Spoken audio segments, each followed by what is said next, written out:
ఎండాకాలం వచ్చింది అని అంటే మీరు సన్ కి ఎక్స్పోజ్ అయ్యే ప్లేస్ లోని మీరు సన్ స్క్రీన్ రాస్తూ ఉంటారు కదా, మరి చలికాలంలోని బయట కనిపించేదానికి మాత్రమే మాయిశ్చరైజర్ రాస్తే మీ స్కిన్ అయితే మాత్రం పాడైపోవడం గ్యారంటీ. ఎందుకంటే సన్ కి ఎక్స్పోజ్ అయ్యే దాని గురించి మీరు సన్ స్క్రీన్ రాసి కేర్ తీసుకోవడం ఓకే కానీ, బట్ చలికాలంలో మీ బాడీ అంతా కూడా డ్రై అయిపోతూ ఉంటది కాబట్టి దానికి ఓన్లీ మీరు కనిపించే ఏరియాలో మాయిశ్చరైజింగ్ చేసుకుంటే సరిపోదు. అండ్ ఓన్లీ మాయిశ్చరైజర్ వల్ల కూడా మీ స్కిన్ అంతా కూడా బాగా ఉండిపోదు.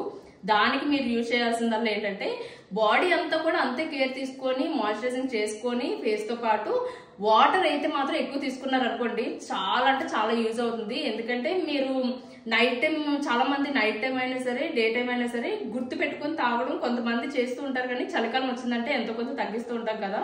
అలా కానీ తగ్గించారంటే కాళ్ళు పగుల నుంచి ఫస్ట్ స్టార్ట్ అవుతుంది అనమాట. కాళ్ళు పగులు కానీ స్టార్ట్ అయ్యంటే మీకు అర్థమైపోవాలి ఇప్పుడు మీ బాడీ అంతా కూడా ఫుల్ గా డ్రై అయిపోతుంది, మీకు వాటర్ అయితే ఎక్కువ కావాలి అని చెప్పేసి.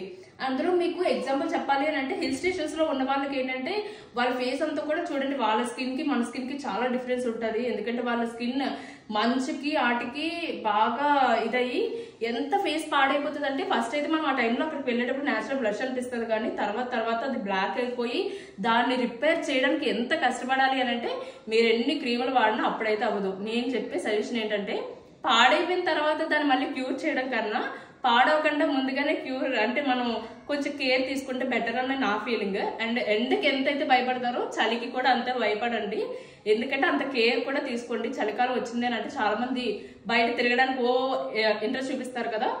ఇప్పుడు ఆల్రెడీ 31st కూడా వస్తుంది కాబట్టి మీరు అలా తిరుగుదాం అని అనుకుంటే ఈ కేర్ అయితే మాత్రం తీసుకొని తిరగండి. బాయ్.